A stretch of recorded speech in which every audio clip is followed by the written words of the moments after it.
আবার কিছু মনে করবেন না, মায়েরা যেখানে বসে আছেন আপনারা তো কীর্তন শুনতে এসছেন, অনেকে সেজে এসছেন। আমি যে বাড়িতে বাসা থাকি, আজকে যার বাড়িতে বাসা আছি তার বাড়ির কথা বলি নাই, অনেক বাড়িতে বাসা থাকি, তো দেখতে পাই বাথরুমের সামনে বাথরুম তো নয় যেন মানে কোনটা মানবো কোনটা আমরা ঘুরে ঘুরে দেখতাম মাথার কোনটা পেটের কোনটা হাত দিস না ওর গায়ে শোনা। এই জন্য দেখে দেখে পড়ে পড়ে পড়ি করতে কত লোক উঠেছে। আমার দেখবেন অনেক মেয়েরা কীর্তন শুনতে আসে, তার আগে কই শোনা কই? এই উঠে এসছি তো, ভিডিও করছিলাম। আমার দেখবেন ভালো শরীর, ভালো শরীর, না।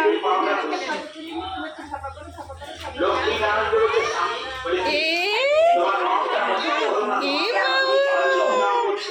বাবা কই? ওই উঠে যাচ্ছে। আসলে লোক চালিয়ে যাচ্ছে। আসো আসো আসো।